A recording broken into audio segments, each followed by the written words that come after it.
Oh wait, sorry. This is not a phone. Wait, I'm changing up the voice. They're Crocker now. I've made the rules. This is not a phone. Maya, how is Maya? You haven't heard her, have you? It seems you weren't able to fulfill your end of the bargain, Mr. Attorney. I've heard the news. So it would be my present. It seems my present did you no good. Again, you wish you had some very good parents. Mystic Maya! Mystic Maya! One more day, please. All I ask is one more day. I'll get a not guilty verdict for sure this time, please. I suppose if I must. I need that acquittal more than anything else, after all. Please let Maya say something. I want to hear that she's all right. All right, then. Little. What's with the static all of a sudden? Hello? Hello? It seems bad. Connected. Damn it! Did the transceiver suddenly break? Excuse me.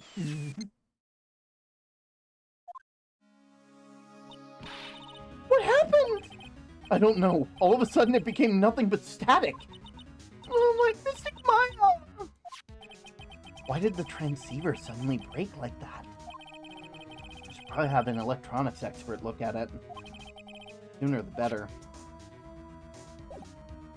Hey, are you an electronics expert? I don't have anything but to say to you delinquents.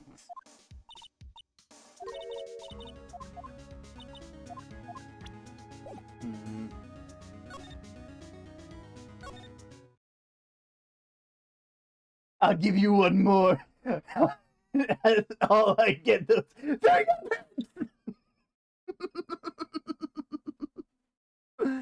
Oh, dear Lord.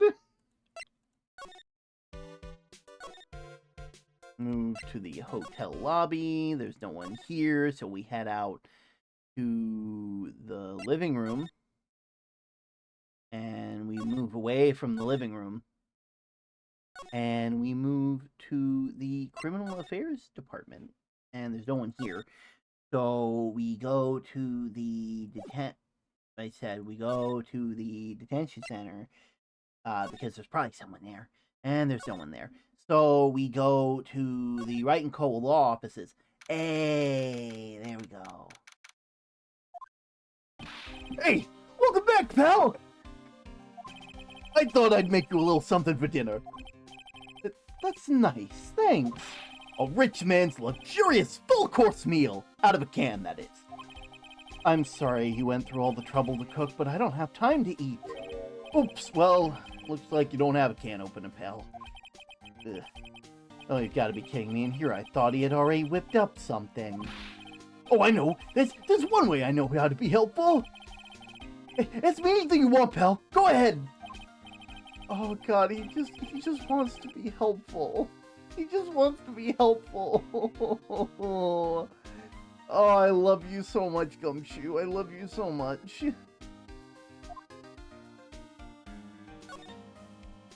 Hey, actually... Transceiver? Oh, Mr. Nick! You should ask Mr. Squaffy Detective. What thing? Oh, yeah, this thing just up and broke all of a sudden. It broke, pal? Gumshoe, he's got gum on his shoe. Nah, he's just a detective. Or at least he was a detective. He got fired from being a detective because apparently Francisca didn't like how much he was willing to not bend the rules. He was willing to help the defense attorneys with their stuff. And as such, Francisca was like, "Hey, fuck you. I'm going to fire you now." And so now they're fired. And so now they're working for us because they're like, yeah, and so all they want to do is they want to help, and we love them. And I love Gumshoe so much. Them and Edgeworth are some of my favorite people. And one of these days I need to play Edgeworth Investigations because that will just be the ultimate of literally my favorite people in this game. Look, it sounded like this. I don't hear any static, pal. Huh? Maybe it fixed itself? That's strange. It was making a loud static noise. Maybe what? Maybe it was electromagnetic interference, pal. Electromagnetic interference? Huh.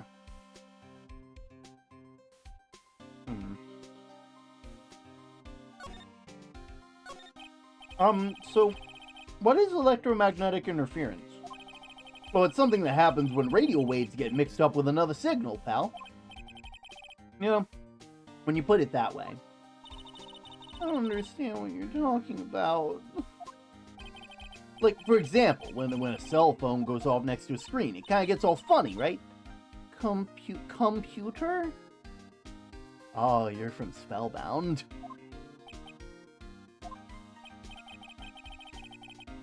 It's like when you use a dryer next to the TV, and the screen starts looking weird. Oh yeah, the TV does do that.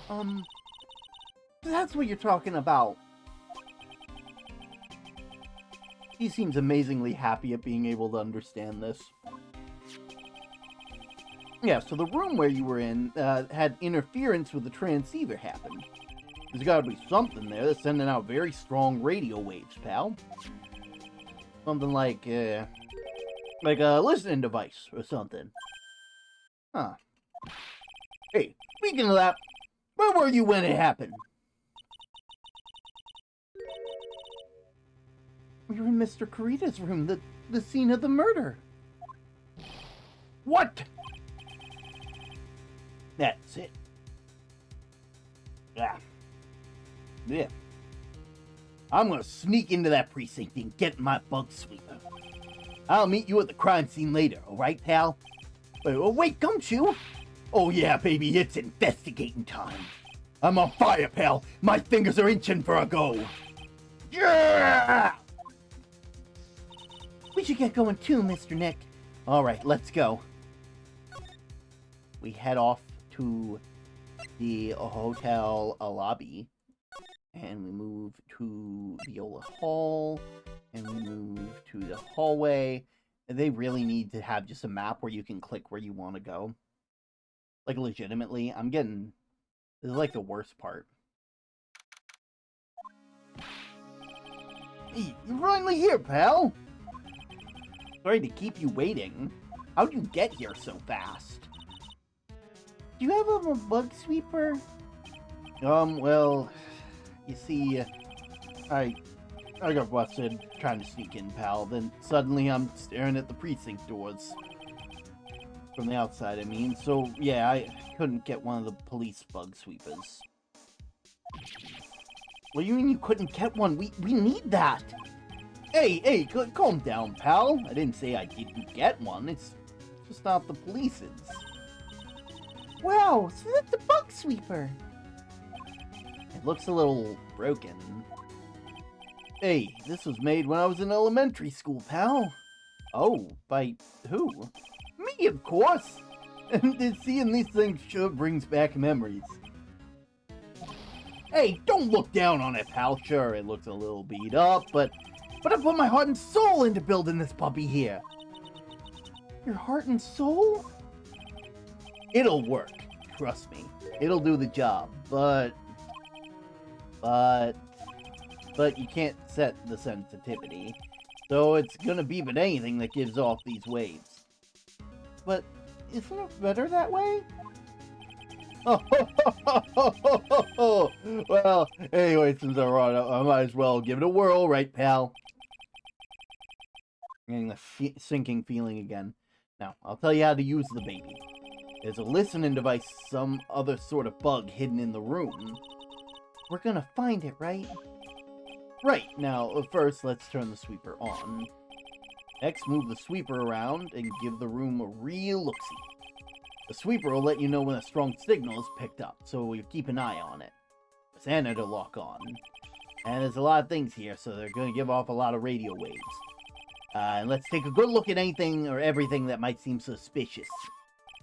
Alright, I'm gonna go stand outside and keep an eye out. Give me a yell if you find a bug. Got it, pal?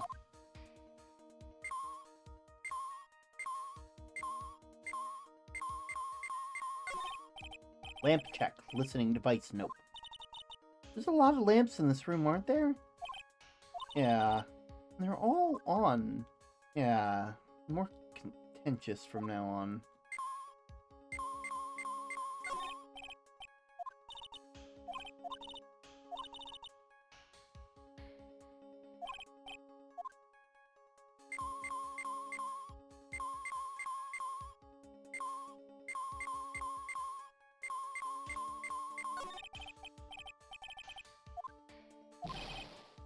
What? Don't tell me you don't know what a cell phone is. I'm sorry, I've never seen one before. Now that she mentions it, cell phone couldn't get any reception. Trolls never lived outside the village, so... Well, I guess I can't say it's impossible to live without one.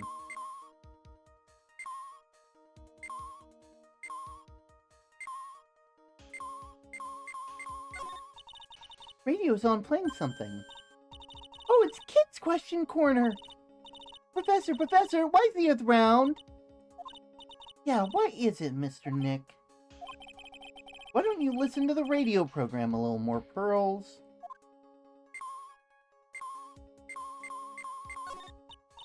What a lovely bear!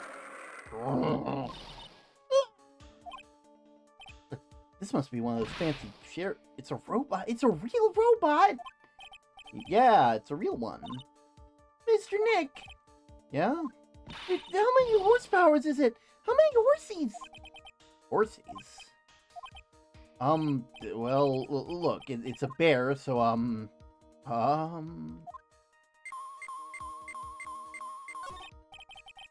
it's an ink raid! Welcome in, Ink! We're getting close to an ad break. I'm gonna go ahead and warn you guys. I hope you guys are all having a lovely day. We're currently playing some Phoenix Wright. Looks like you guys were playing art. Some wonderful art streams. I hope you guys have been having a fun time. We've been having a fun time personally. You know. Oh, it's been good. It's been good. We were slowly but surely making our way through this case. And I'm not gonna lie, I'm probably gonna be up real late tonight because I want to finish this. I want to finish it. How's the case going? The case is going swimmingly. We weren't able to get the not guilty verdict that we were hoping for on day one, and so Maya is kind of in danger at the moment, which is unfortunate. But hey, we're living. We're doing what we need to do, and hopefully soon we will, you know, end up winning. I believe that our client hired a assassin of some sort. Anyway, as you guys all well know, my name is Term. I'm the Axolotl Lighthouse. I do my best to create a calm and cozy atmosphere for those of us just trying to find refuge from the storms of day-to-day life. I do hope that you all enjoyed your stream. Do be sure to go and do your after-stream care if you need. We livin', we vibin', absolutely. I just hope Term isn't still streaming by the time I wake up tomorrow. That's the hope. That's the hope, especially because I've been trying to fix my sleep schedule, and I've been doing a pretty damn good job. I've been waking up at, like, 5 in the morning, which is surprising for me. But, like, and I don't believe that that'll, you know. Anyway, ads have begun, and as such, I'm gonna go stretch my legs, because I've been sitting here for far too long, and far too wide as well. Far too long and far too wide. That probably makes some sort of sense for somebody. But we'll see. We'll see.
Here we go.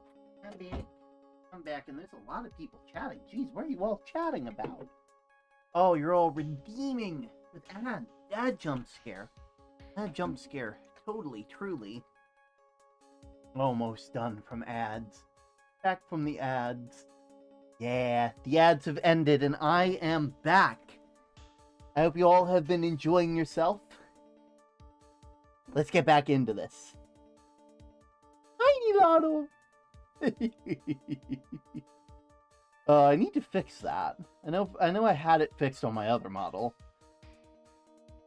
Commonplace for a listening device, but let's take a receiver apart before we get ahead of ourselves.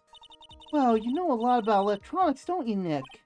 Yeah, I know a lot, especially when it comes to taking them apart. It's my specialty. I'll leave the fixing part up to Gumshoe. So, is there a listening device? No, and I really thought it had to be in the phone, too. Alright.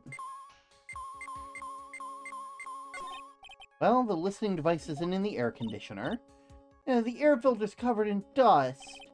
Yeah. Come on, Mr. Nick, let's watch it. I wonder if being neat freaks makes even the tiniest dust bunny look colossal. What? Oh, nothing. I didn't really think the listening device is in the TV. Looks like the TV was left on and it's now showing an old samurai movie. Yeah, channel plays all sorts of international movies as well as domestic ones. You know, every time I watch one of these old movies, I always think, wow, these Japanese stars are really good at English. Yeah.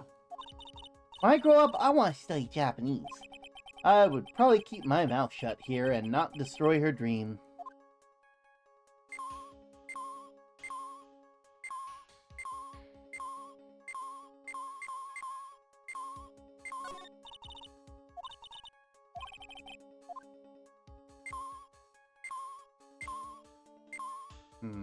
Nothing in the ficus.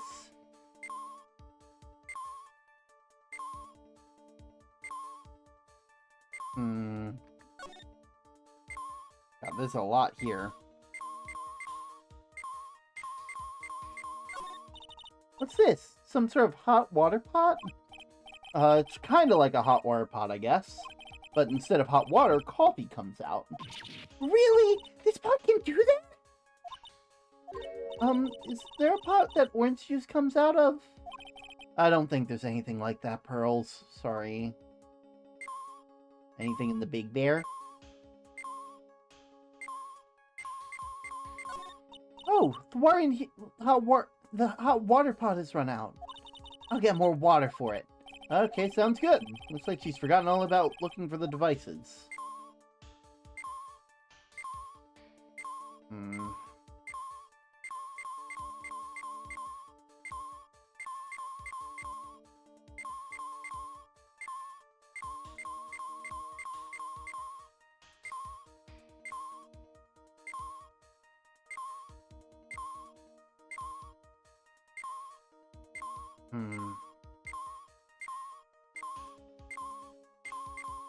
Wait a minute. This is just a giant stuffed teddy bear, right? It's the biggest one I've ever seen. Hey, so did you guys find it yet? The listening device, I mean? No, not yet, but this bear's eye is... Let's see. Perfectly normal stuffed bear with some really strong radio waves. Sounds like you found the device to me, pal. Let's dig this big fella's eye out and see what we've got. No, you can't. It's such a violent act.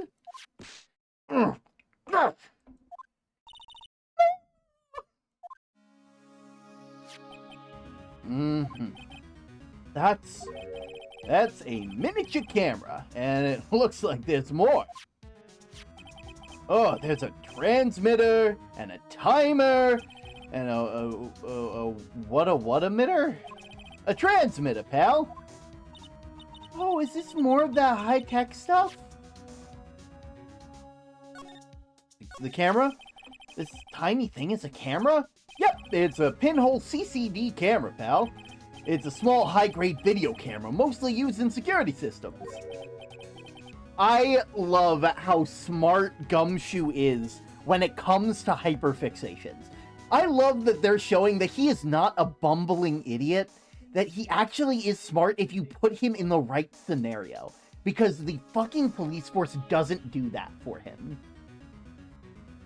They put him in and they tell him to go look for clues, but they don't let him look for clues like that he would know about, you know? Video camera. It runs on a battery, which comes with it in a set. But there's no videotape in the camera. That's only the camera part here, pal. The tape recorder with the tape inside of it is somewhere else. Somewhere else? But it changes into radio waves and then it's sent out to a recorder. So it's sort of like a TV broadcast, isn't it? Hey, you know, you're right! Alright, what about the transmitter? Oh, it's a device that sends footage the camera took to a specific destination. It's like a video version of a listening device, pal. It looks like it's attached to a small clock-like thing. Oh, that's a timer, pal. You can set it to turn the camera on and record at a certain time with it. You can set it for a certain time? Yep, let's see. That looks like it was set to 8 p.m. and to go for 1 hour. 8 p.m.? That was the time the awards ceremony ended. There's no date set, so it's been recording every night, I guess. Mr. Detective, how long has this bear been here? Pretty sure it's been here since the night of the murder. Then maybe the camera caught the murderer on tape. What? And if you think about the angle the bear is at, it's bound to have a clear shot of the whole crime, pal. And the stuffed bear? So there was a camera in the bear's eye? And it was disguised as a present. And I'm sure it was here the night of the murder, pal. Pretty big, so it stands out pretty well in my mind. But who gave Mr. Kurita this present? I don't know, pal. But this means that someone out there got a video of what happened here that night. Is there any way we can find out who that person is? It's not possible, pal. Radio waves can be sent almost anywhere, so there's no real way to find out. Oh. Is there really no way to find out? I got it! What? Hey, pal, let me borrow the mini camera for a bit. What are you going to do? I'm gonna go around to the electronic shop and see if I can find out who bought this. But that's impossible! I mean, it's already 9 p.m.! Leave it to me. Even if I have to search all night, I'll find your man, pal. Oh yeah, baby, it's investigating time. I'm on fire, pal. My fingers are itching to go. Yeah! He's gone. Yeah.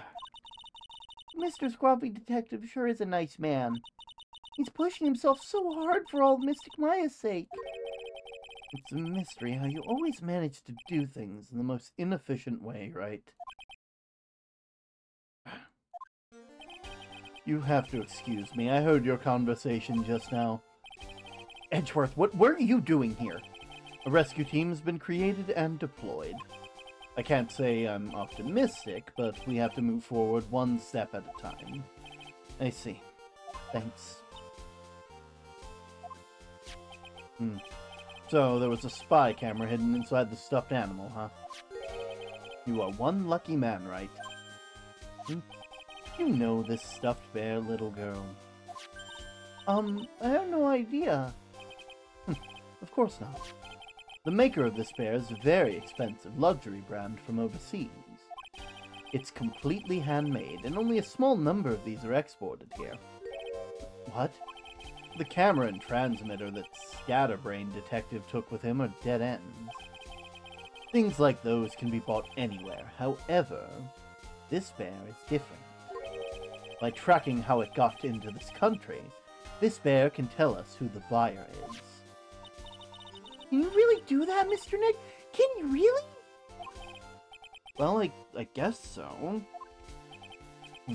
9 p.m. I think I can still make it in time. I'll be taking this for now. I'm sure you have other things you have to do. See you soon, Wright? Wait! What? Why are you doing this? I have no interest in explaining myself to someone who cannot comprehend. But besides that, Wright, unless court reconvenes tomorrow, you should concern yourself with this. Until court reconvenes, you concern yourself with this question: who was the person who killed them? The real killer. Do you really still think it was Adrian Andrews? To be honest, I don't know anymore. You still have a little time left. Find the truth, Wright. Everything begins with the truth.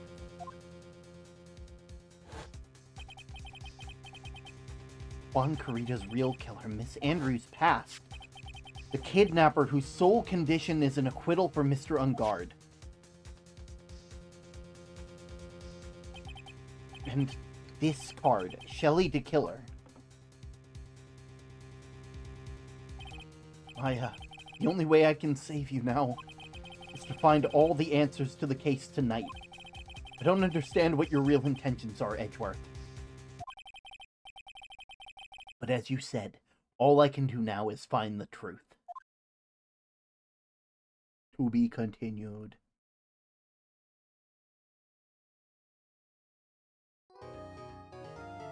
Yeah, we'll save that progress.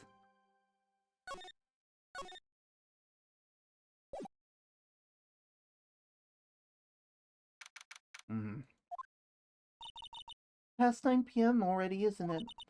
I wonder if Mr. Edgeworth's already found Mystic Maya. These things take time. I'd say probably not. The police are professionals, Pearl. They'll find her, so don't you worry. And if we can win or not a guilty verdict tomorrow, then everything will be okay. You're right. Real killer? The real person who killed Mr. Carita was that assassin, Mr. Shelley the Killer, right? And that card Miss Andrews found at the crime scene seems to be proof of that. But if that's the case, the new question comes to mind. Who was the one that hired the killer to begin with? Who is his client? I mean, who asked for the murder? That person didn't want to dirty their own hands, but whoever the client is, they're still a killer. The assassin's client, who would have hired them? Do you think it was Miss Andrews? I wonder. If she was the client, then why go through the effort to stab the knife into the corpse herself? If Miss Andrews wasn't the client, then... No, it can't be. Matt Ungard himself?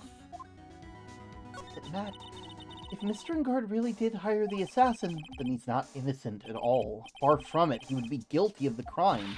But it can't be Mr. Ungard, right? I mean, when we first talked to him...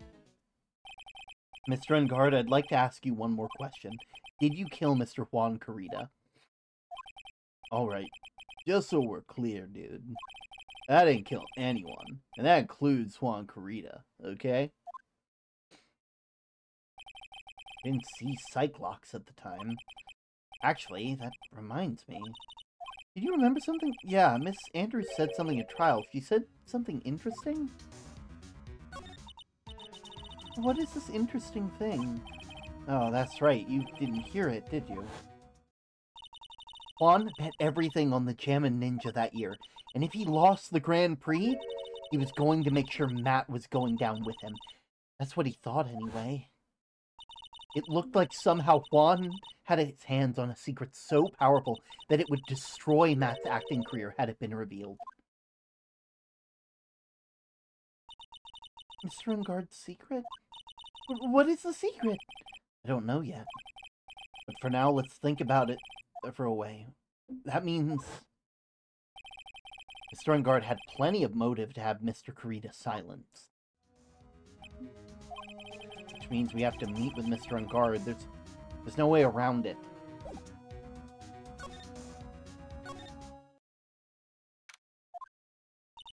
Wow, it's really getting late, isn't it, Mr. Nick?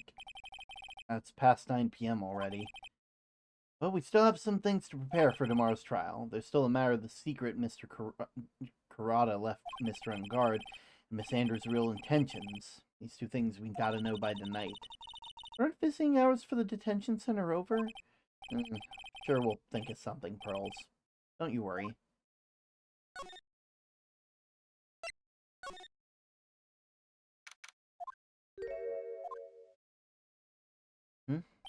Hey, wait!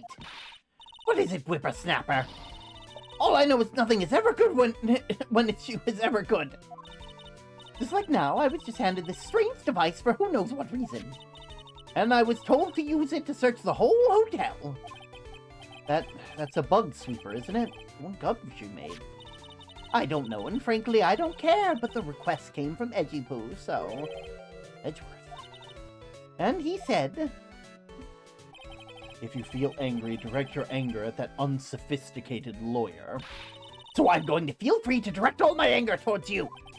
Ugh, gee, thanks a bundle, Edgeworth. What a pal you are. Hey, bug sweeper. It's absolutely top secret. You better keep it to yourselves. I heard they found a spy camera hidden in one of the presents. Ah, very interesting. To catch poor Juan in the middle of a scandalous meeting. Scandalous? What does that mean? It means, well, you know, the gossip that's been going around my dear Juan. Oh, you mean the thing about Miss Andrews? But I'm sure she must have had a reason for getting close. I'll let you in on another secret, youngins. I know who planted the spy camera. It was an obnoxious, puffy-haired photographer girl. The nerve of some people. Spying on people herself. Wouldn't want to see it for myself, too. Wow, the alien actually admitted her true intentions for a change. I don't know what you're thinking exactly, but I can bet it's nothing good. But I didn't say anything. Juan and Adrian? Oh, you know about Juan and the manager, right? Actually, as I hear it, they're something of a refreshing pair, those two. Oh. I tell you, Juan really welcomed that manager with open arms, I hear.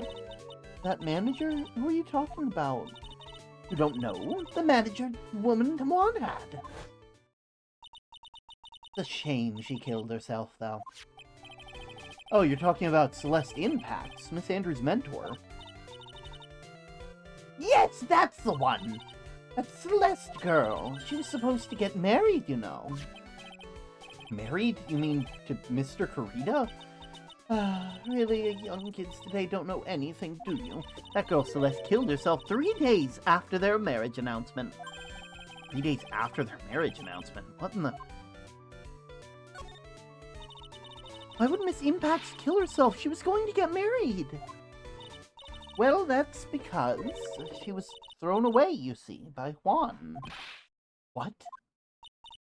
But they were going to get married, right? They promised each other, right? They held a grand announcement session, but 3 days later, Juan suddenly canceled their marriage. Is that true? It was in a weekly magazine. But why? Why did they do that? That's not in the magazines, unfortunately. I see. The night after Juan called off the wedding, the manager Celeste killed herself. How terrible. I wonder what happened between those two. Not much we can really do about it. Oh, on that night, there must have been at least a few hundred people. I guess the police are done with their questioning. Looks like the lobby's finally calmed down.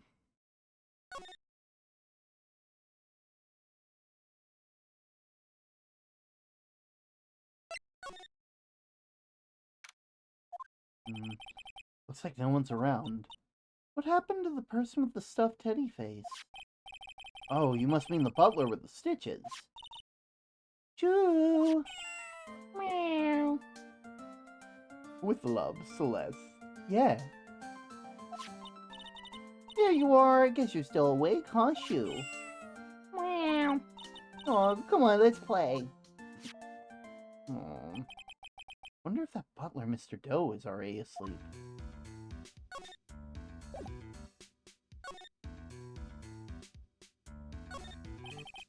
Oh, door. There's a small door.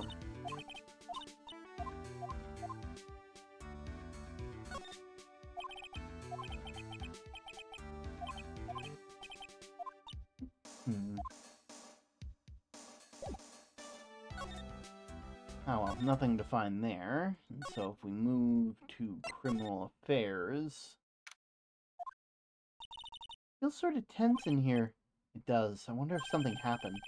You're Mr. Unguard's lawyer, right? Yeah, sir.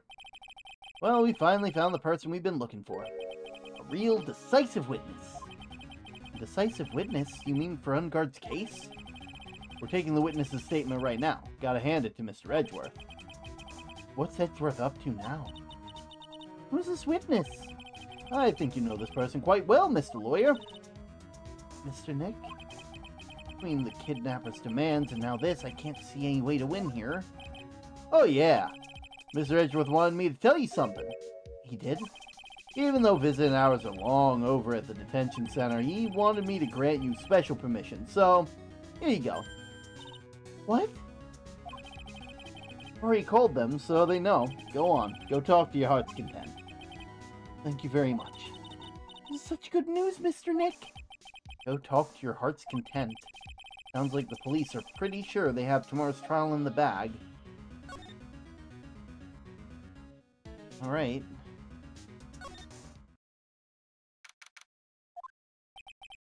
I'm sure they must have transferred Miss Andrews here by now. That means that both Mr. Ungard and Miss Andrews are in the detention center. Now then, whose story do I want to hear? Let's hear from our client first.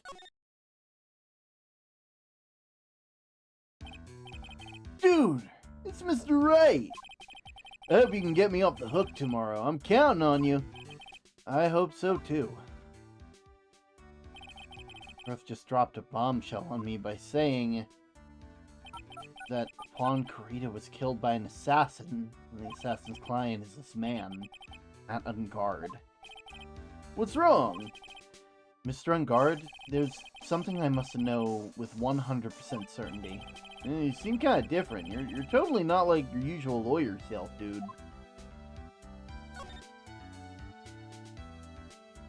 Your secret?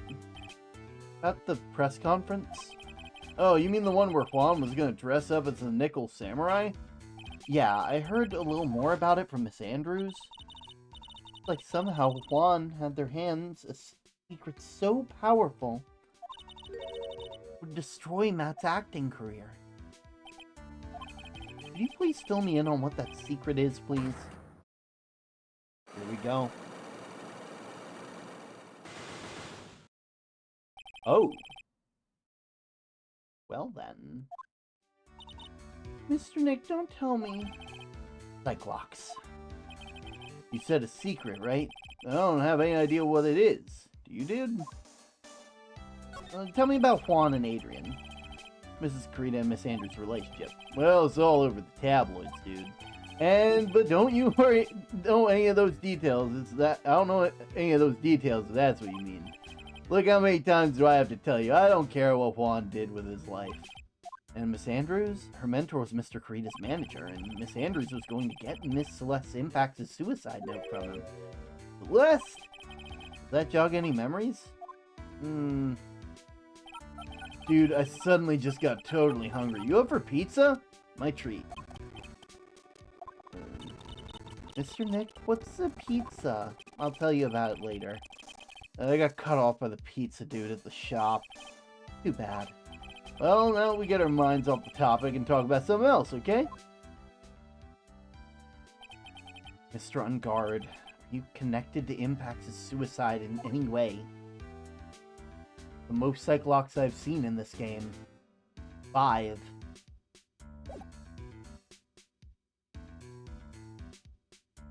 Guess we talk. And we attempt to figure this out.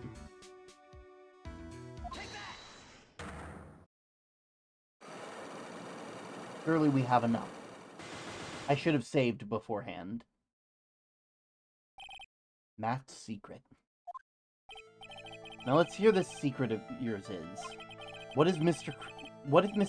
Kurita had been successful in his plan? What would he have disclosed? I told you before, dude, I don't know. I don't know anything about Juan, okay? Look, Mr. Wright, I keep on saying it until I'm blue in the face, but I totally didn't pay Juan any attention the whole time that night. I mean, come on. I was in the middle of a nap. Don't lie to me. Huh? I know you pay close attention to Mr. Kurita, especially on that night.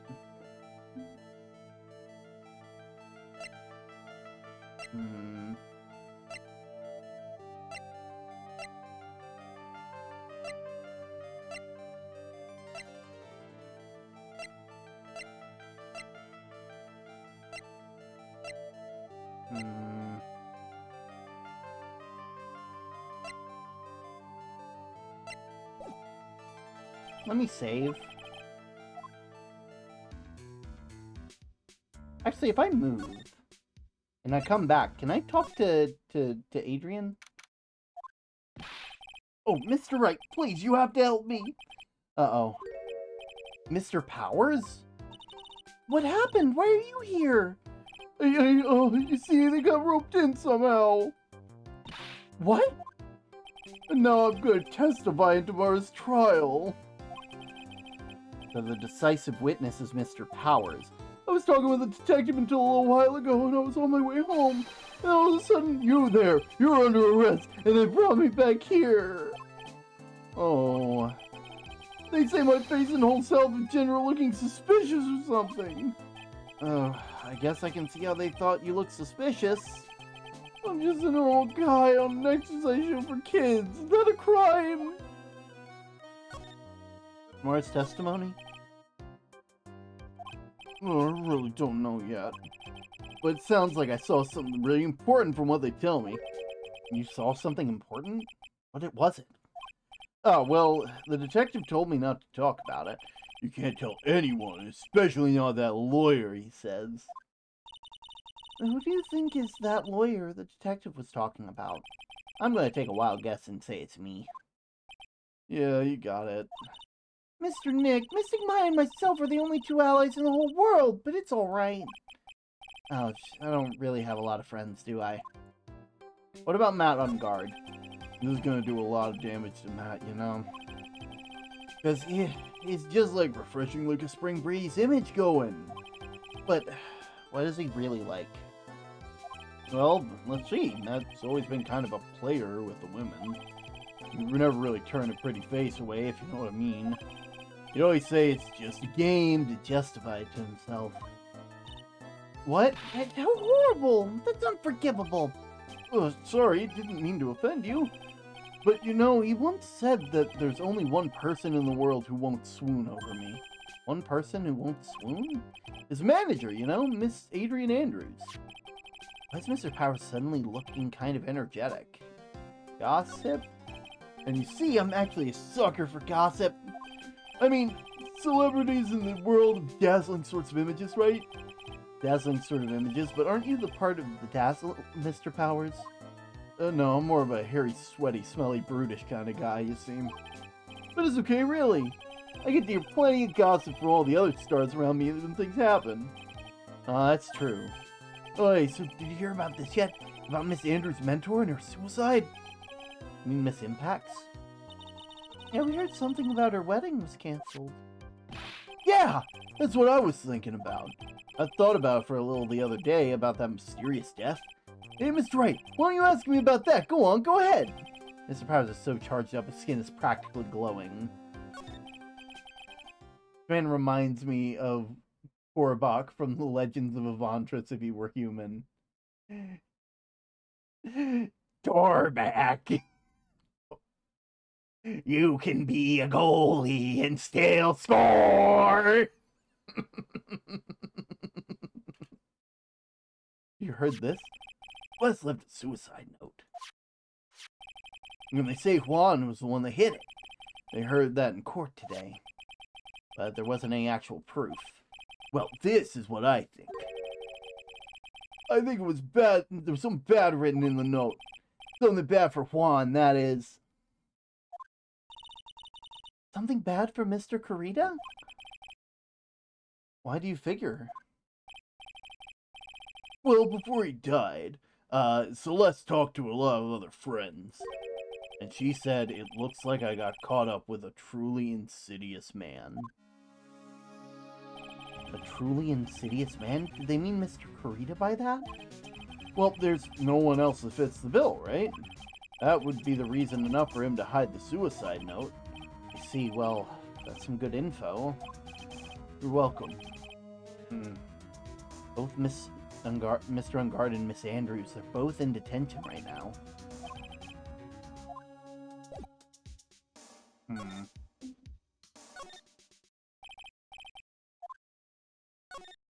Let's talk with Adrian.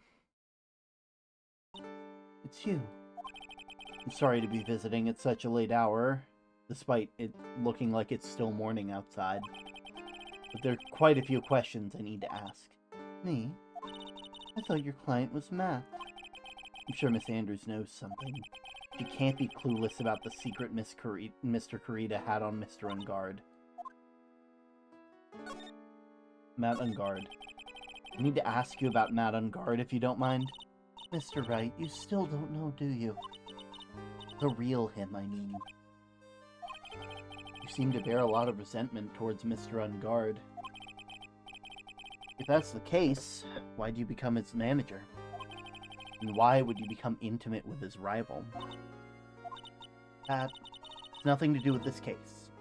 Nothing. And Celeste? I'd finally put her death behind me. Now, thanks to you, it's all coming back to the surface. I'm sorry. Yeah, I was shocked by her suicide, and it was true that when I heard the rumor that Juan was the one who had hidden her suicide note, I began to draw close to him.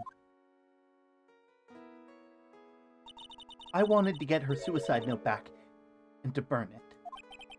Wanted to burn it? But why? I didn't want it to spread like any other piece of gossip. But I never held any murderous intent towards Juan. I would never do something so stupid. Suicide note, huh? Wonder what it said. Why frame him? Why do you want to frame Mr. Ungard? It's simple. Because he's the killer. That's why. Isn't it the duty of every good citizen to inform the police?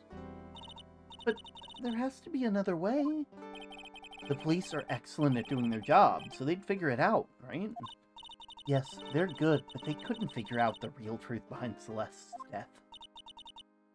And Miss Andrews? Well, we know you're not the type of person to do something without reason.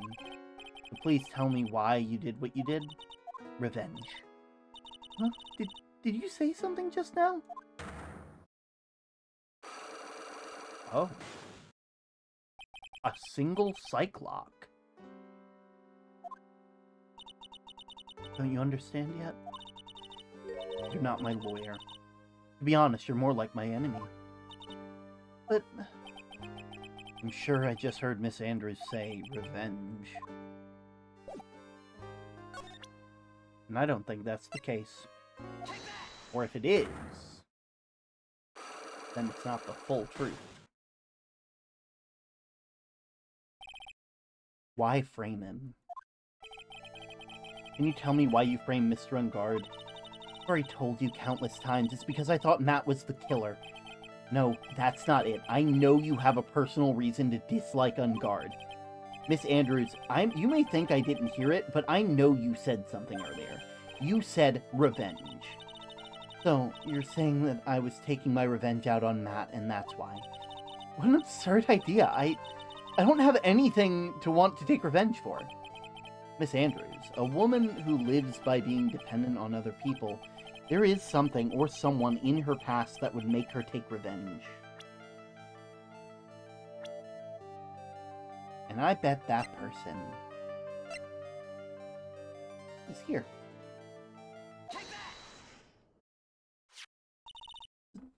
Celeste. There's only one catalyst that could have caused such strong feelings and even revenge. And that is Miss Impax's suicide. What are you trying to say? Celeste was Juan's manager. On top of that, the one who hid her suicide note was also Juan. What does it all have to do with Matt? You're right, you haven't mentioned him yet, but for you to hate Mr. Unguard, it would mean that he must have had some relation to Miss Impax and her suicide. Can you explain to me this relation between Celeste and Matt?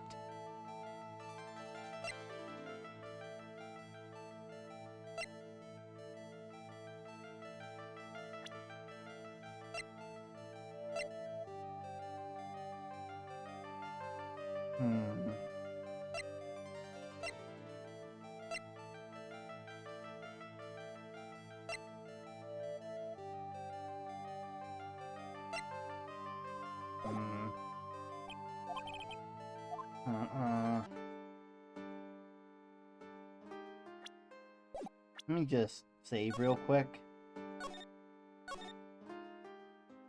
Because I feel like I'm on to something here. And I bet. I feel like I have everything I need, right? Like I have all the evidence that I could possibly need.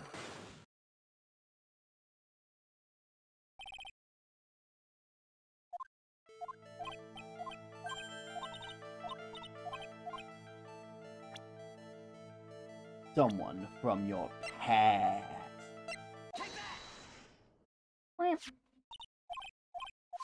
Psych luck, psych luck.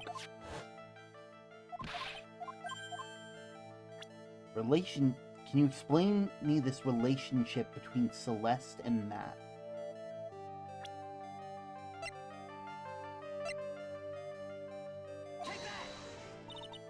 That's it? Yes. What sort of relationship do you suppose that explains? Miss Impax and Mr. Unguard? Before you start, Mr. Wright, perhaps I should first request to see proof of your brain.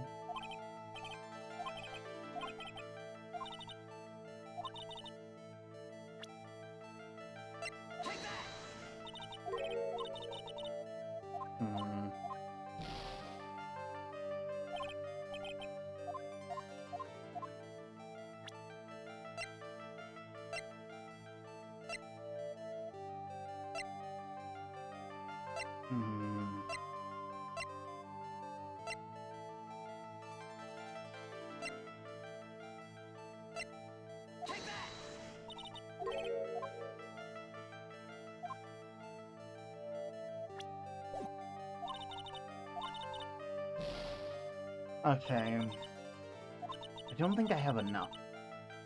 If you push yourself any more, your soul will shatter. Please calm down, collect your thoughts, try again. Well, that's good to know. I was worried it'd be like a game over kind of thing. Have you found your daily pebbles? Have you guys found it?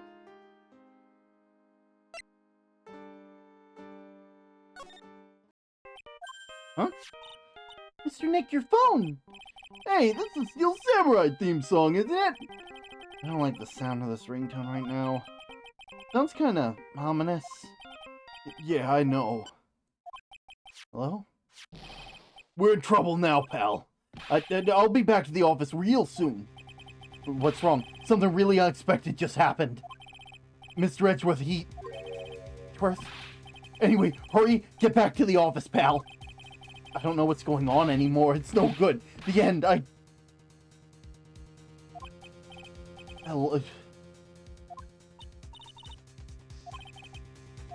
guess we're going back to the office, but I'm scared to go back. What are you talking about, Mr. Nick? Pull yourself together.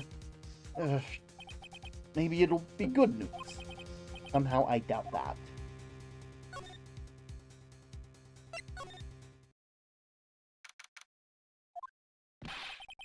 What took you so long, pal? Mr. Edgeworth couldn't stick around forever and had to go. Well, what happened? We got him.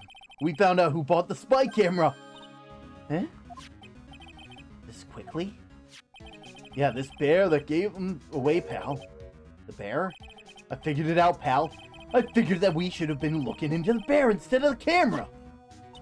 But wasn't that Mr. Pearls? And go on. There's only one person who bought one of these bears who's related to the crime. Who is it? Who would be so rude to put a spy camera in someone else's room? Matt on guard. Huh? Matt on guard, your client, that's who, pal. And here I thought things couldn't get any worse. Stuffed bear. Are you sure you heard right? That the person who bought this bear was... I heard it from the department store clerk, pal. This is the credit card receipt for the purchase.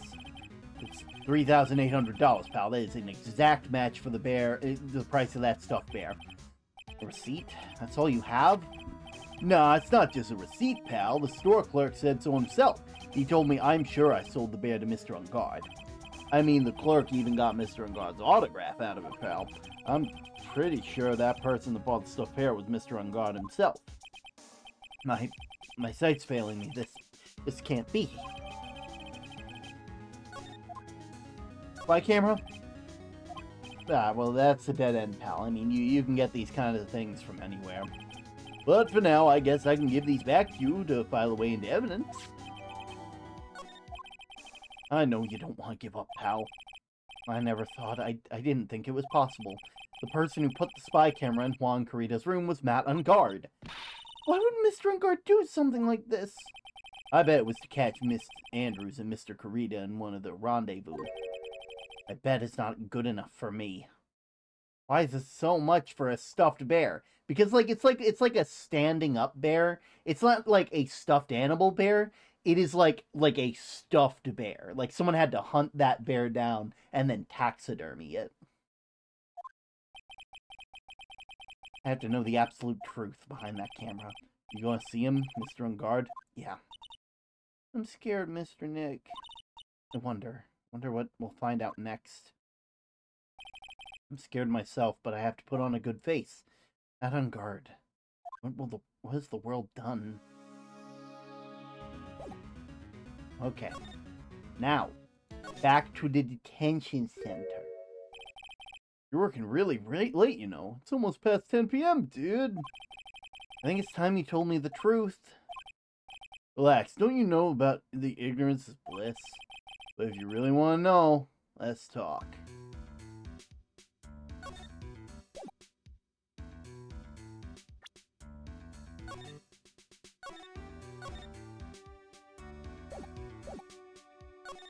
So, first things first.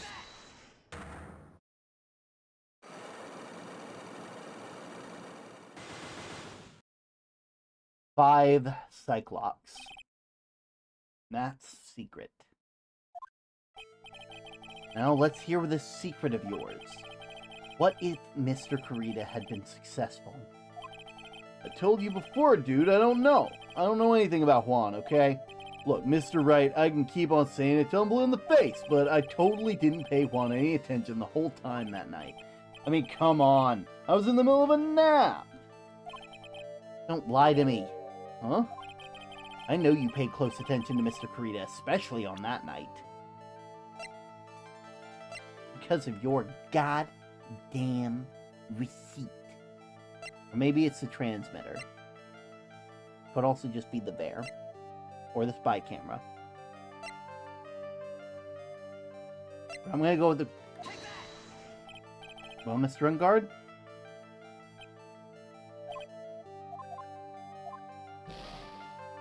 Okay.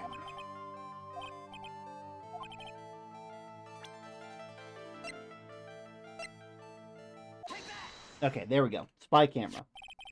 Someone used this camera to secretly film Mr. Carita's room the night of the murder. Secretly film what? And then sent images from that camera took the transmitter. Wow, but dude, where's the camera you're talking about hidden? In the stuffed bear. The spy camera was hidden in the bear's eye. A bear that was supposed to be a present from a fan. I guess Juan had a few of those kinds of fans too, huh, dude? Actually, I would say this bear was a present. I wouldn't say it's from a fan. You sure, dude? Who else could it be from? The person who gave this bear to Mr. Corito was you. Mr. Engard, don't you know don't you know this bear from somewhere? I don't think I've ever met this bear, dude. But he says he knows you. How could you forget such a great friend? What else did the bear tell you? He says the only one who put cameras in his eyes was you, Mr. Engard. If I didn't know how you work in court, I'd think I was in some serious trouble. Come on, this is all a joke, right, dude? You just pulling my leg. Looks like you're not ready to give up your secret yet. Well, you have any proof on it to show me first? Here's proof that it was you who put the camera inside the bear.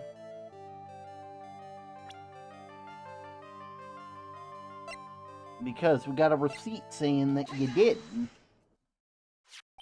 I have here one credit card receipt, Mr. Engard, and it's from when you bought that stuffed bear.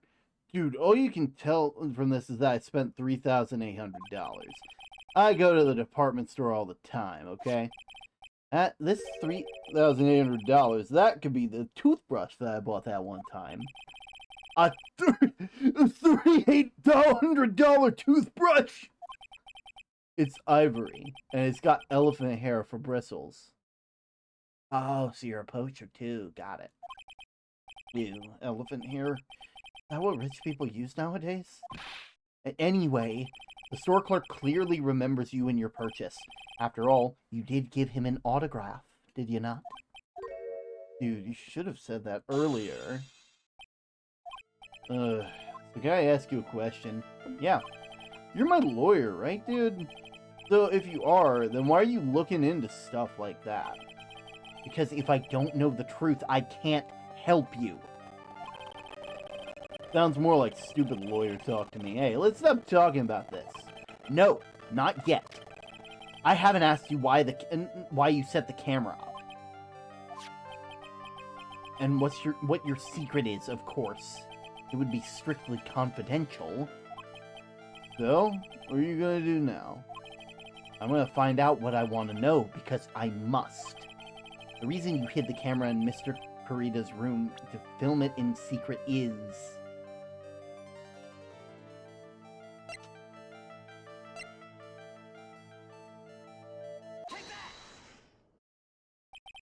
Adrian Andrews? There's a rumor going around that Miss Andrews and Mr. Corita were having secret meetings. You, who was keeping tabs on Miss Corita? We're going to reveal this fact if it turned out to be a scandal, isn't that right? Dude, you can be such a moron. Huh? Oh man, Mr. Lawyer Dude, that kind of scandal? That's the good stuff. That's what the industry likes to call juicy. Good stuff? Juicy? Look, we can get publicity without spending a penny on that kind of stuff. I mean, if people stop paying attention to us, then it'll be the end, dude. Too bad this wasn't your intention. What are you talking about? I wish your reasoning for spying was something so innocent, but it wasn't.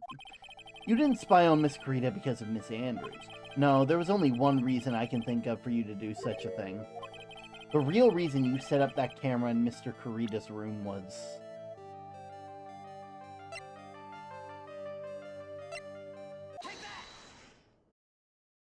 So, what's with the card? Maybe he doesn't know about the card. This is a certain man's calling card. That man's name is Shelly the Killer. And I'm sure you know him well, don't you? Shelly the Killer? That's ridiculous.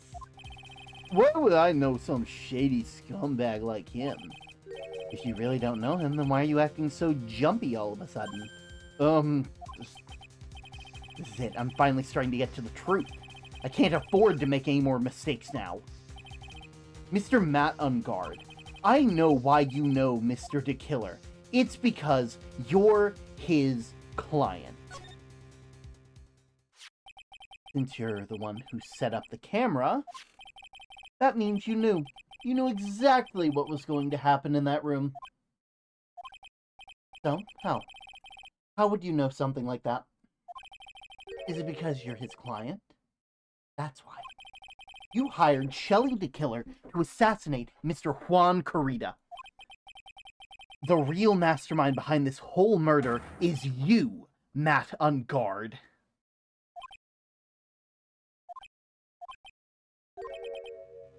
And here I was trying to be a good boy for you, dude. I thought if you didn't know, you'd be able to do your job without feeling bad. Well, that's just what I thought anyway. Mr. Ungard, you really did hire? Hold on a sec. I'm gonna go consult myself, okay? Consult myself? Well, I guess it's probably about time anyway. About time for what? I think it's time for you to meet him now, Mr. Lawyer Dude.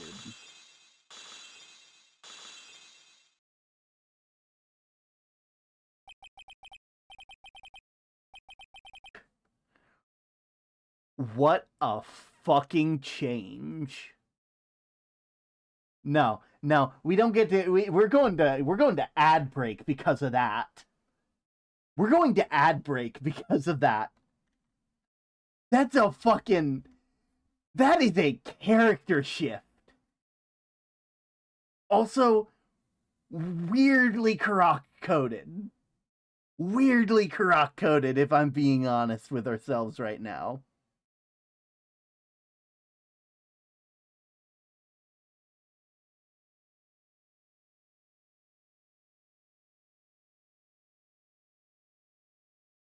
Oh my god.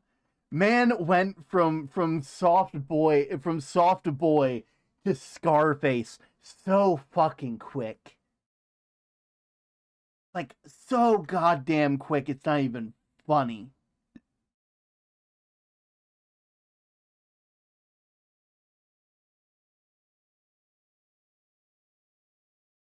God, that's good. It won't let me go to ad break. I'm gonna have to wait the 5 minutes. So I'm gonna let you guys sit with that while I go and stretch my legs and make sure that I'm actually alive. Where the fuck did he get the wine? Well, he is in prison. That's probably Pruno. That's probably Pruno. Don't make that stuff. It's very bad for you. It's very, very bad. Botulism.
All right.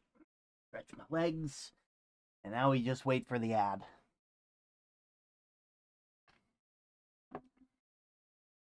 Like, seriously. That's a goddamn character shift if I've ever seen one. Like that went from innocent bystander to evil villain so fucking quick. And I love that. That was great. Oh. It's like that would be the shit that you end a YouTube video on, so that way everybody tunes in for the next episode. Like, we broke all the psych locks, and so they decide, hey, I'm done, and then this happens, and then you cut to black, and put the videos for the next couple out. Like, that's the shit that would get people to click. Unfortunately, I have not been taking the past couple episodes. I have not been taking the other games and turning them into YouTube videos, and I need to, because like I want to test out being able to turn the episode, like the games that we're playing, into cut down like videos, because I want you guys to be able to watch that without, if you miss a VOD, you don't have to worry too much. But yeah. This is some anime bullshit. Have you seen this game? It is all anime bullshit. We're literally it's a courtroom anime. It's literally an anime. You can watch the Phoenix Wright Ace Attorney anime. It's real. You can do it. It's a thing.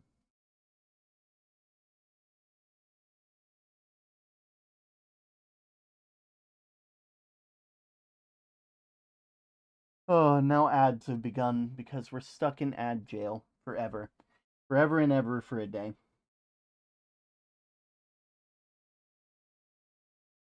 Grab yourself a snack. Enjoy yourself.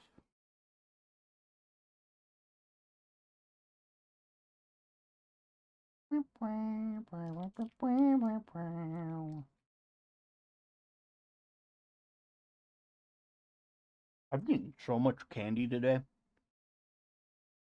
I don't think I've eaten this much candy since I was a kid. And it's all because it's like a lot of these are just Reese's. And God, are Reese's good. Like legitimately, like whoever thought to combine chocolate and peanut butter, amazing group of people. Like that was like a combo made in fucking heaven. Especially that Reese's peanut butter that's like super artificial and that like is extra fucking sweet. Like that's some good peanut butter right there. It's obviously not good for you. Let's be real. But like it's fucking good. I think we can all agree.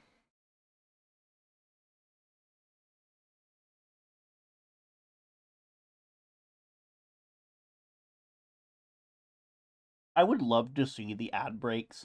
I would love to see a Twitch stream, but it's only the ad breaks, Like that feels like a great idea, I think that would be wonderful, you know?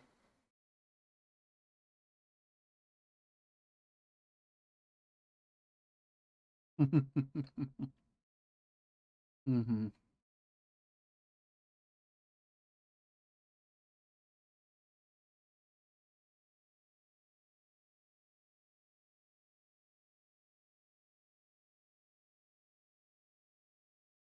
The ads will dissipate shortly, and we will be here, ready to welcome you all with open arms.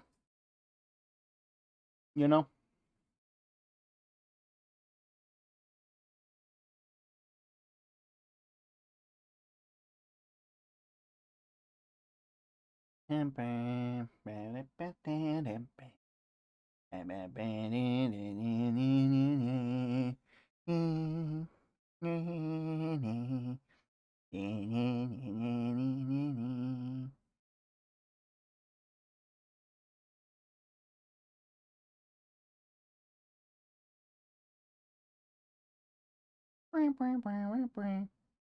There we go.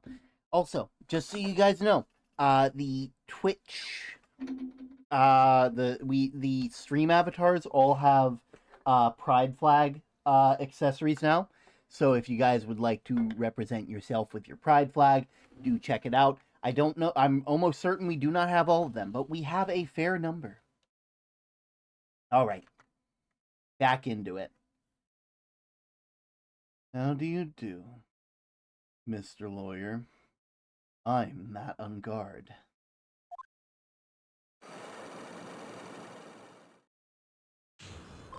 Unlock success.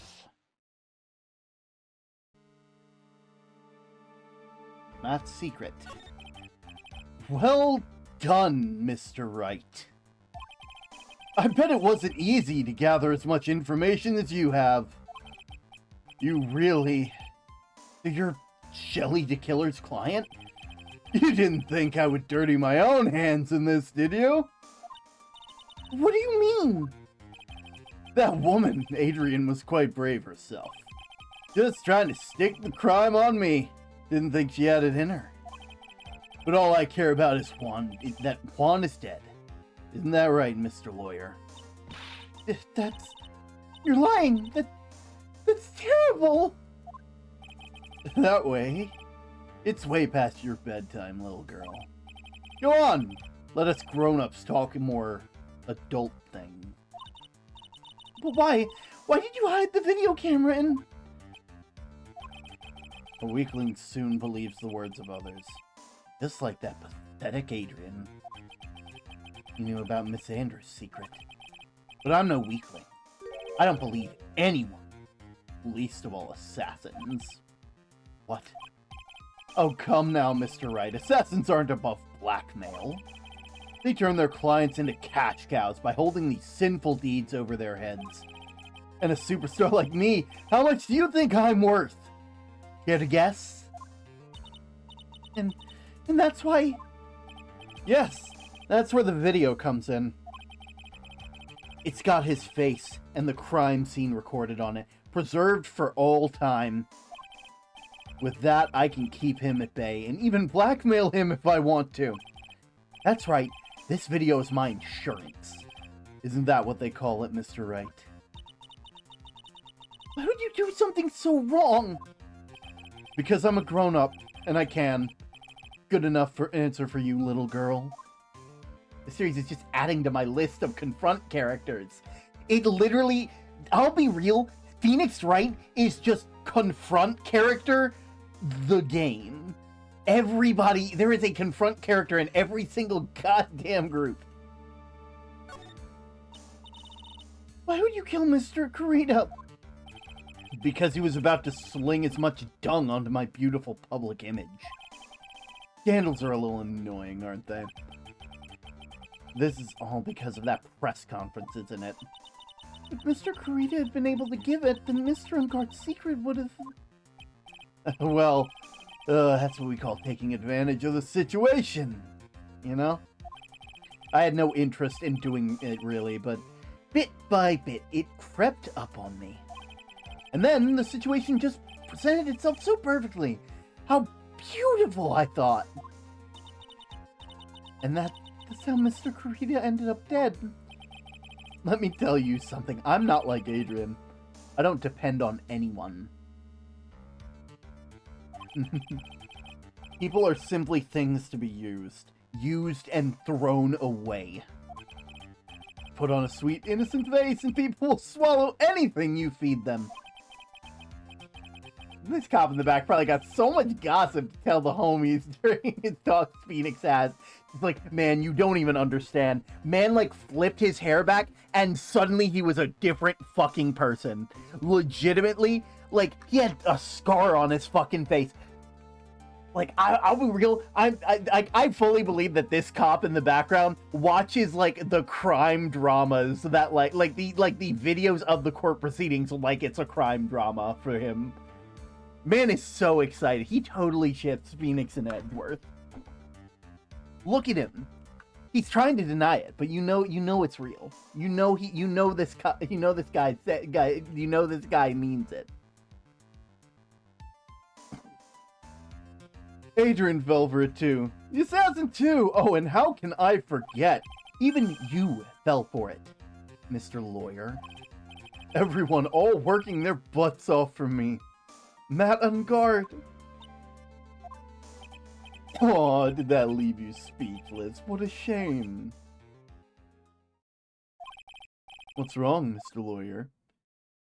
How could I have been deceived by you all this time? When we first met, I asked if you had killed Juan Kurita.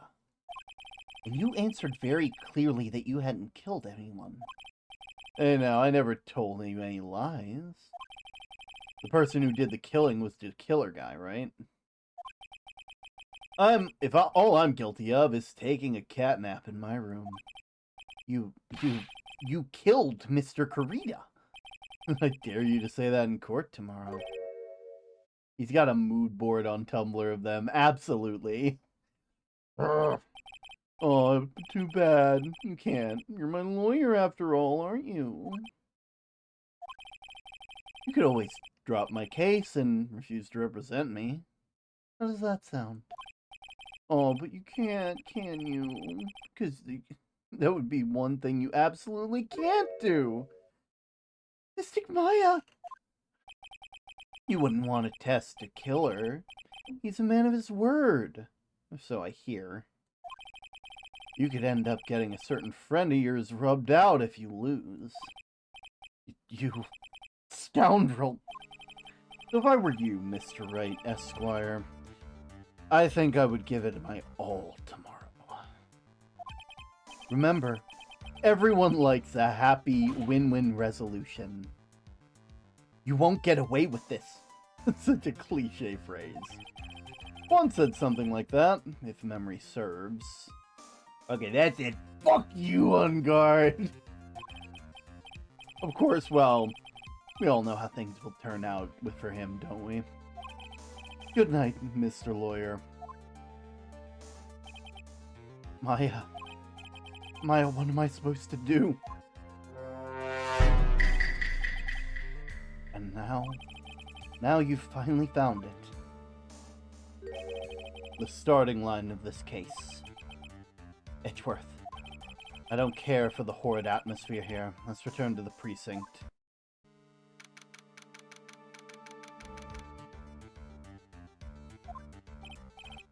Mr. Wright, what are you going to do?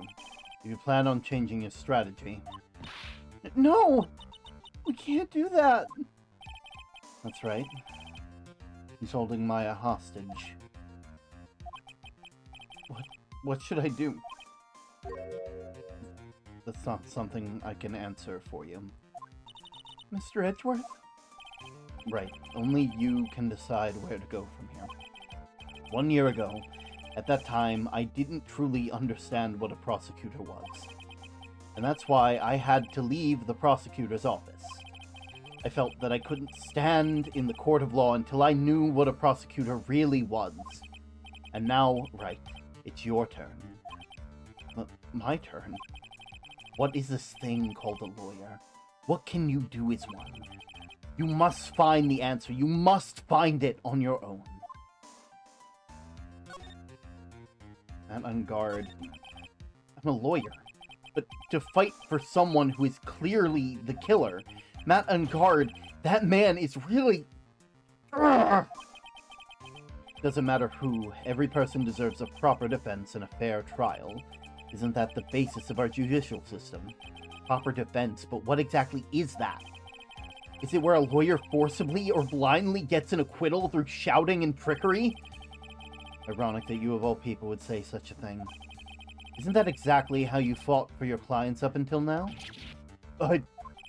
Well, that may be true, but that's because I believed my clients to be innocent from the bottom of my heart. But if I were to get on guard and acquittal, that isn't proper defense at all. I became a lawyer because I thought I could save people who were suffering and in pain. But when I look at the mess we're in, I can't even protect the person closest to me.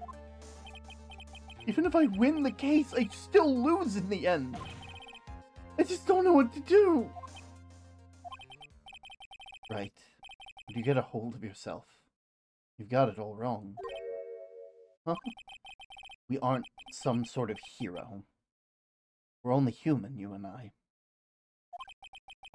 You want to save someone? That's something easier said than done, wouldn't you say? You are a defense attorney. You can't run away from that. You can only fight. That's all you can do. Why fight?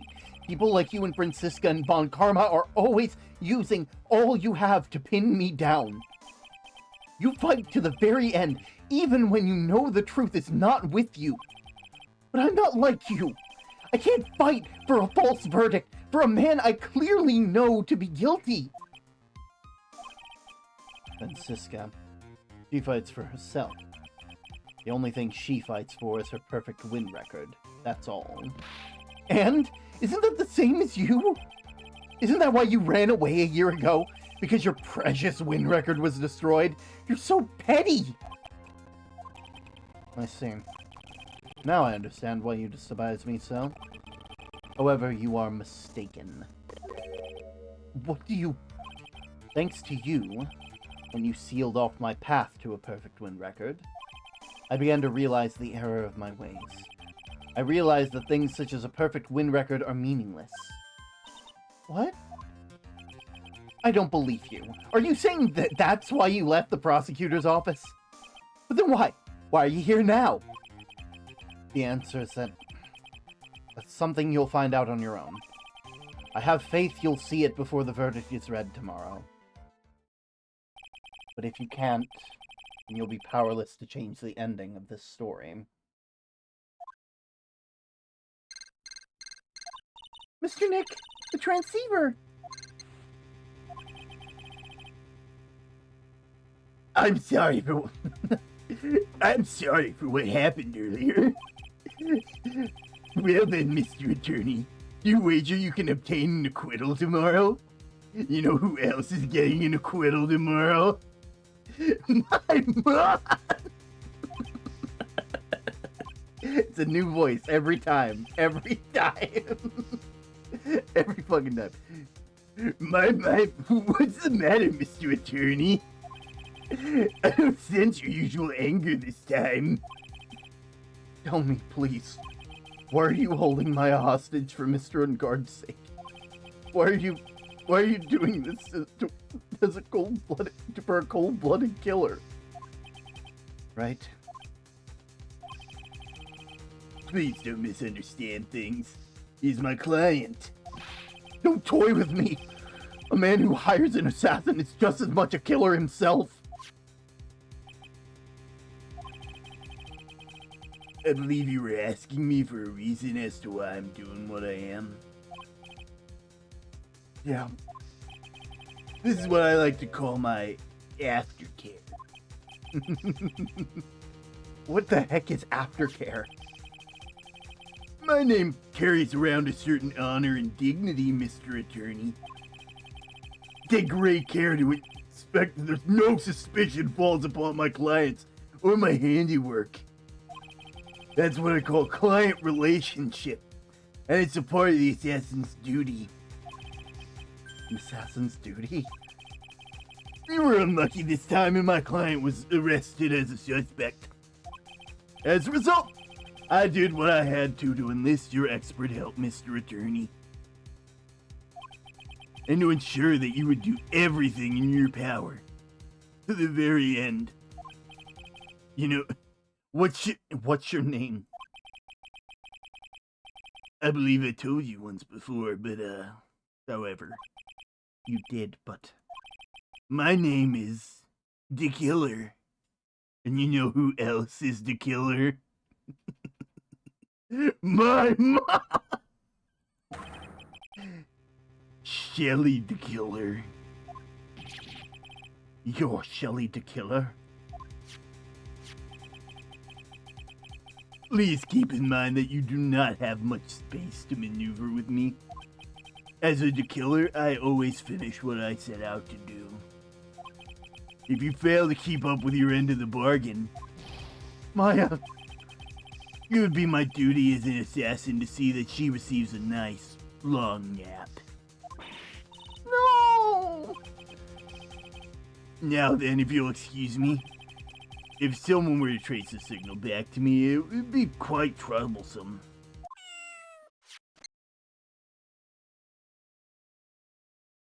They fucked up.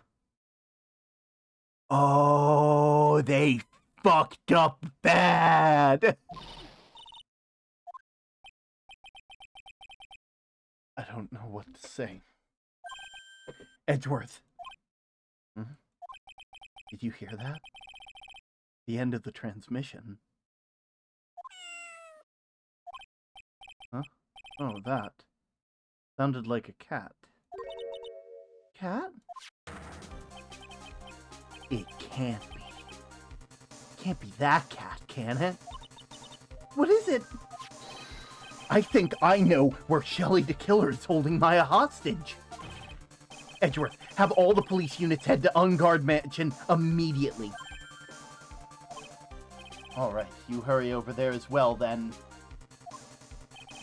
Don't lose hope yet, Pearls. The fight's only just begun.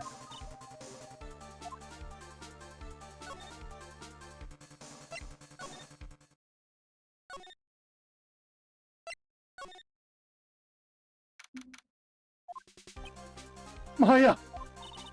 Please answer us, Mystic Maya! We have the area completely surrounded. There's no way for them to escape. Assuming he's still in the area. Can't believe it. That butler, all this time, he was the killer. He and Unguard were working together all this time. I'm sure they had worked out a contingency plan ahead of time.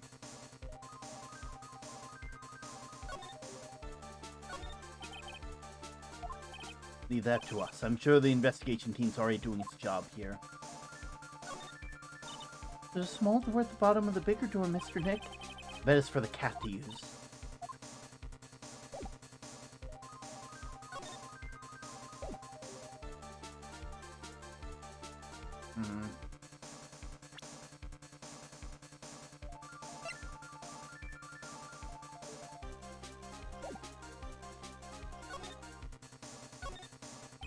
Seems that Unguard was quite famous even as a motorcycle racer.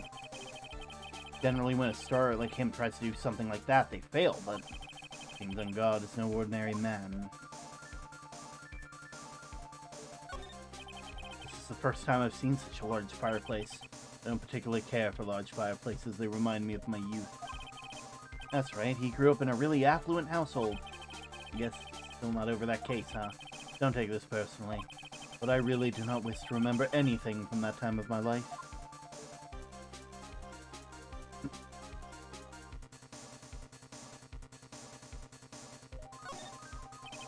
The Unguard personal collection, and say it's a hobby of his to collect prop masks to show.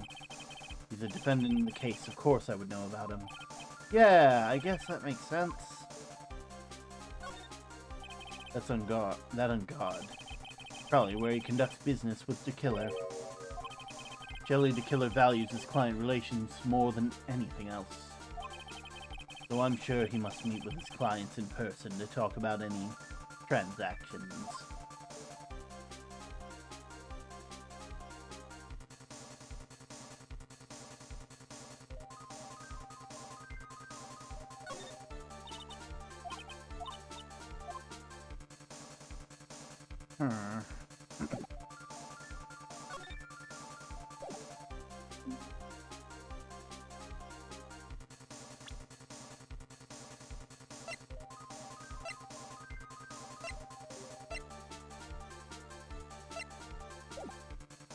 So wait, what are we supposed to do now? Wait a minute. Is that everything?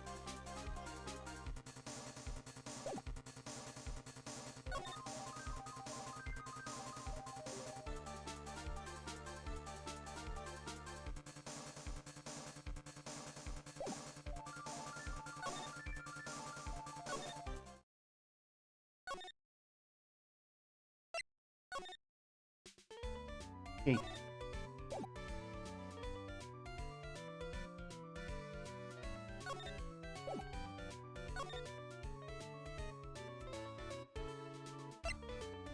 So, I guess now I could probably go to the detention center, maybe? Now then, whose story do I want to hear?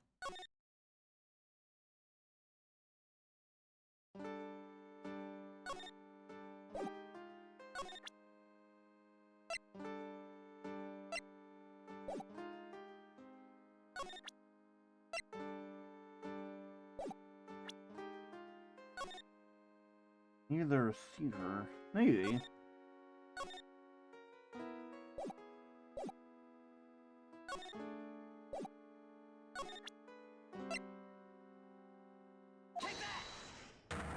There's still the one thing from you that I need.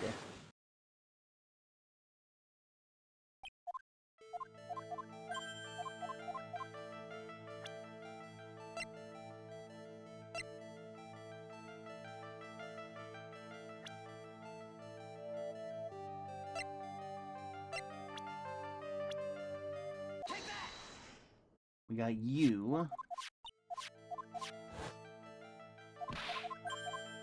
You explained to me the relationship between Matt and Celeste.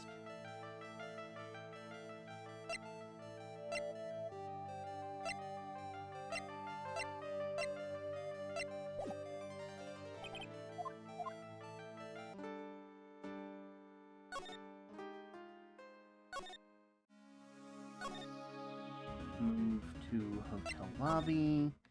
Move to...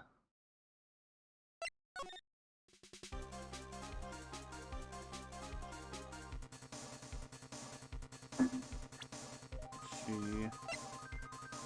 Transceiver. Transmitter.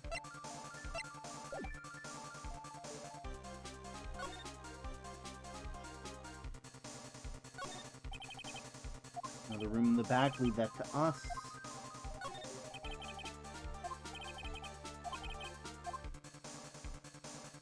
Oh. I didn't even realize that you could select the bear. A lot of cuts on it. Figurine added to the court record. Here, it's more of a thing for Mr. Kurita. Why would something like this be here? Right, look down. There's a little pet door installed here. I'm sure that's for Shu. You think that this came through that little door? This door. It's locked. Well, I'm pretty sure they used breaking down doors by now. Let's go, Edgeworth.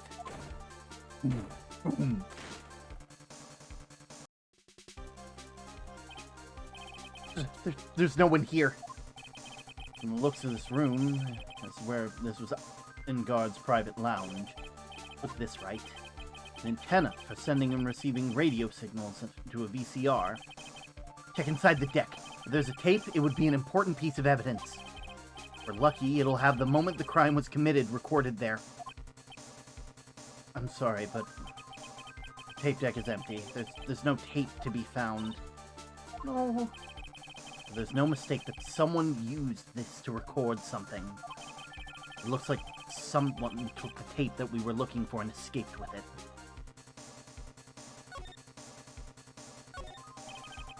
Can't read all the labels, but it's a very large collection. Guard taped all of his own shows? A spacious sofa. 10 pearls would fit on here. I don't think 10 of me would fit, Mr. Nick. Guard's computer. Why couldn't you have used this to get help? Mr. Nick! Where's the power switch? Oh, I get it. So that's what happened. She couldn't find the power switch. You are so close to Maya. I am so close to Maya. There's a little door for Shu. That's how every time the girl gives me a piece of evidence, it's always the most crucial piece. This time, too, I'm sure. Huge television. I'm sure Maya saw this and said, I would die a happy samurai fan if I could see the Nickel Samurai on a TV like this. Yeah, that's what she'd say. I can't believe I just made a joke about Maya and all things considered. That VCR and an antenna. Footage from the spy camera took from the scene of the crime. It beamed here, recorded on the tape. If we only had the tape, it would be really useful. Wine cellar. Searched all over, but I think they got away. Sorry. Looks like he slipped out of our grasp. And now we've lost our only lead. Don't give up yet. The little girl is looking to you to be her pillar. Yeah, you're right. We're close. I can tell. We've already set up checkpoints along every route leading out of the district. Leave the rest to us. Maya. Wow, never seen so many bottles in one place before. I guess when you're a star, you have so much money that you can buy anything you want.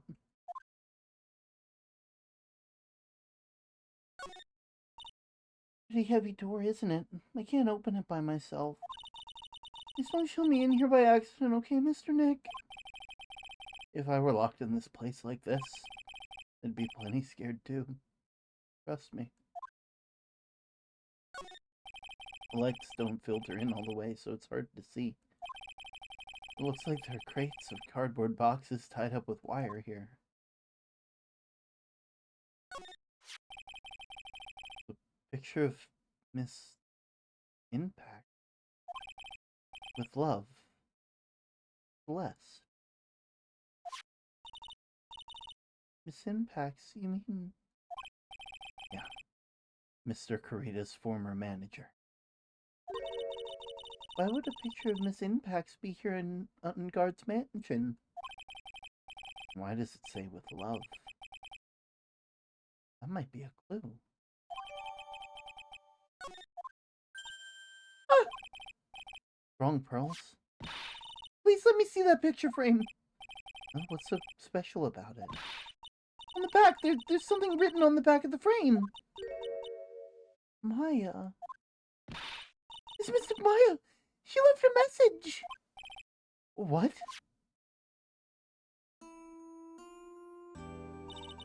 I thought you'd come. I knew you would. Now listen up. You better get on guard a guilty sentence, okay? If you get that creepy slime bag and not guilty, I'll never forgive you. Ever! I'm fine, so you don't need to worry. There's so much I want to write, but I don't think I have a lot of time left. Hurley, you're there too, right? Make sure you help Nick, okay? Someone's gotta watch out for the helpless lunk. That's it for now, Nick. I guess I'll talk to you guys later? No! Oh. Right. What's wrong? Why the blank stare? Nothing. We've searched the house, and this is the last room. Looks like he's eluded us. Edgeworth? Yes? As far as clues go, I think this is about all I'm gonna get. But I'm still short one last thing. And what's that?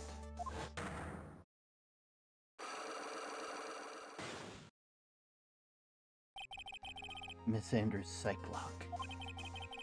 If I can find out what secrets she's hiding, I can stand a chance in court tomorrow.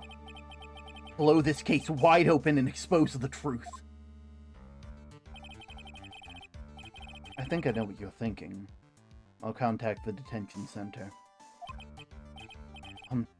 Thanks, Edgeworth. Well, let's go, Pearls. Time to open that last lock. Good evening, Mr. Wright. What's wrong? You look ill. Miss Andrews, I've come to remove your psych lock. Psych lock? Want to know, and you will tell me. You will tell me your secret. Fine, go ahead. Try and break me, if you can.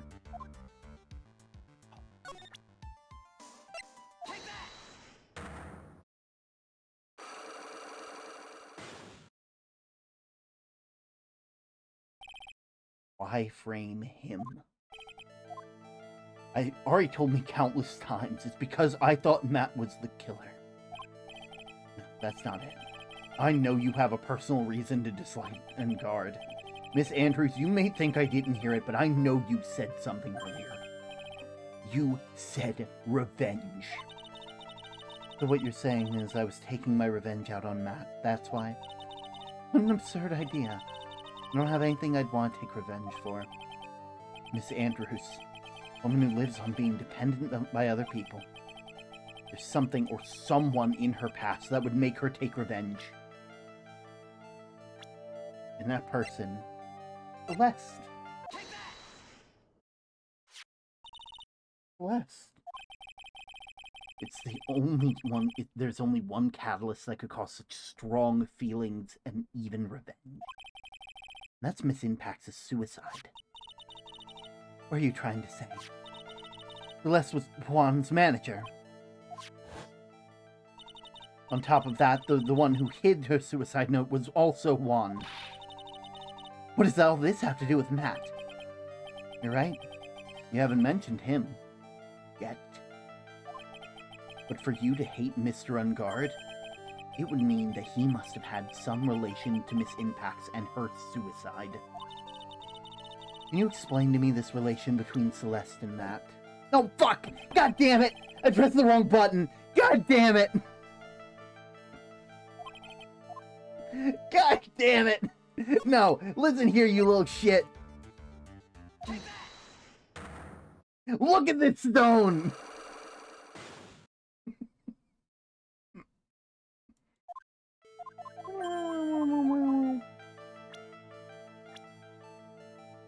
But do the person. Do the person.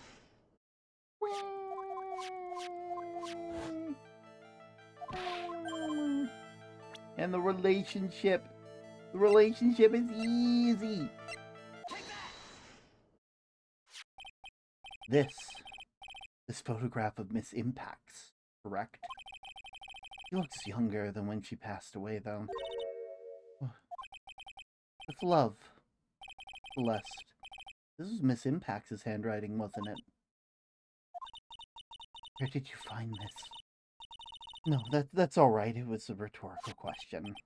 Yeah, it is. I found it in Mr. Ungard's mansion. And after all this time, my last remaining secret's been revealed.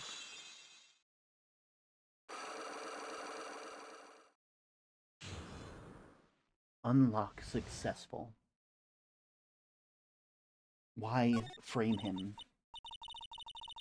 Look at this stone. Isn't it neat? Look at this stone. Your secrets I beat.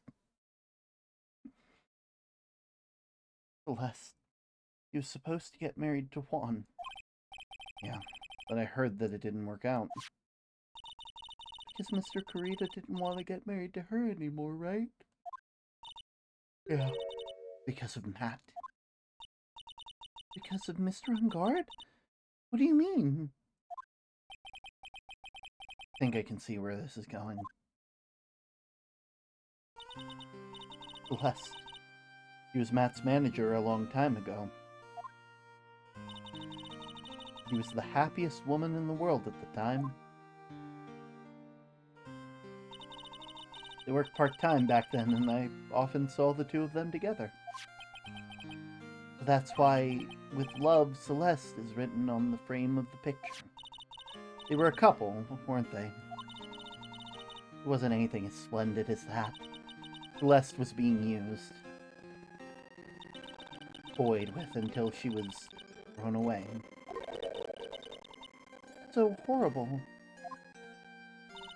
Matt's entire image is built around how nice and wonderful of a man he is. Gandalf would have destroyed that. Which is why Celeste, in her kindness, moved over to Worldwide Studios. And that's where she met Juan. She seemed really happy with him, even happier than she was with Matt. Celeste and Juan were such a good match. They were even planning to get married. And then, it was suddenly called off. On that night Juan called their marriage off, Celeste killed herself. That's why I framed Matt. It was revenge for Celeste and for myself. Revenge? I'm sure even you can guess why Juan called the wedding off. Matt confessed to Juan about his relationship with Celeste. You see, so that's what happened. But why did Mr. Kurita have to call off the wedding? I don't understand at all. It was probably because of his worthless male pride. Juan and Matt were always fierce rivals. Matt waited for the wedding announcement and then unleashed the truth on Juan. He was aiming for when it would hurt Juan the most. Or Miss Impax. It wasn't the end of it. That day, I'm almost certain Celeste left a suicide note behind. In that note, she left detailed accounts of Matt's various misdeeds, and so that she would never again be hurt by Matt, she chose to die. And then when Juan discovered her body, she hid her note. Well, why would she do that? It's simple. Juan realized the note was a powerful weapon against Matt, and it would be especially damaging to his refreshing like a spring breeze image. In any case, with this pride hurt, Juan sought revenge. Revenge? There's that word again. Juan wanted to publicly disclose the contents of that suicide note. At the time, it would have caused Matt the most damage, of course. And that was at the press conference after the stage show. I knew all about it because I heard it from Juan. It was so I could find out more about what I had to draw close to Juan to begin with. They're quite the pair of hideous monsters, aren't they? Even Celeste's death was something for them to use in their game. That night when I found Juan's body, it was only natural that I thought the murderer was Matt. Those two were always spying on one another after all. As for me, I was frantically searching for Celeste's suicide note. I wanted to destroy it before it ever went public. I was going to burn it, and I had even brought a lighter. But I couldn't find the suicide note, and that's when revenge crossed my mind. Yeah, I was going to bring them my own kind of cruel revenge. Celeste was killed by those two monsters. When I stabbed Juan's body with a knife, I didn't feel a single shred of guilt. And that's all I have to say. Well, Mr. Wright, knowing all this, are you still going to help that man? I'm a lawyer. I see. What a foul profession. Thank you very much for your time, and for talking with me. It was no big deal. Couldn't sleep anyway. I can't sleep either. Not with the Maya situation, or with what I know now.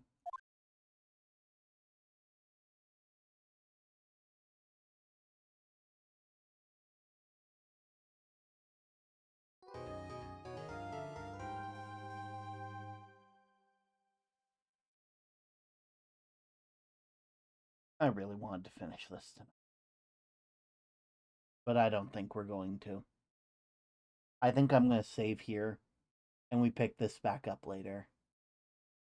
I think that's the best, right? Like, unless Greg's still here, and they can let me know if they think I can get it done within the next, like, hour or two, which I doubt, because it's still the case, you know? It's the hard part. And here I thought their rivalry was just a TV thing. Oh, God. If only. If only.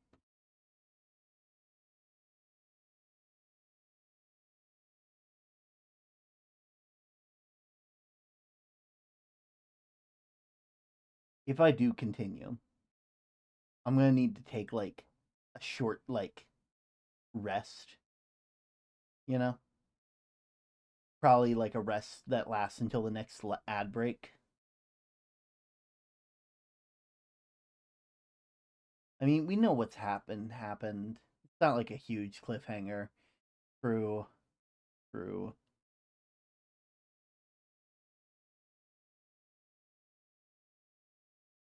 I think we'll do that. We'll find someone to raid. Let me just... that.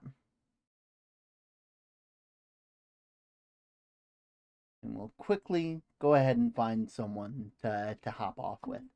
So, I will see you guys momentarily. I will be right back.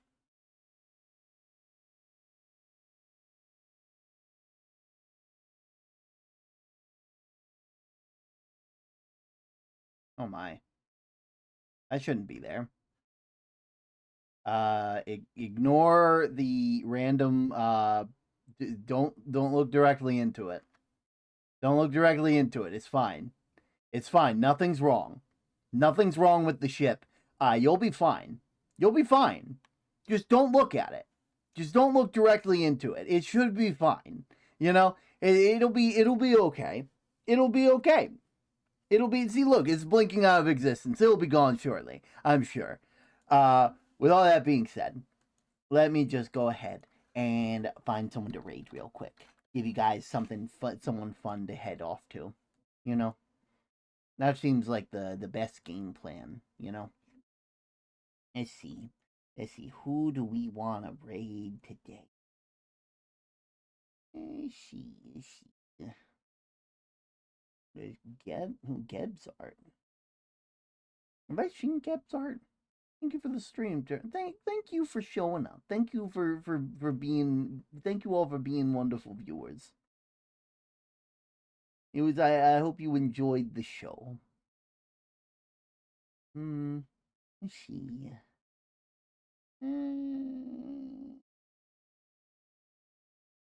We'll raid Glitchroon. Glitchroon is a cool person. And I don't get to raid them enough. Flash raid. Glitchroon.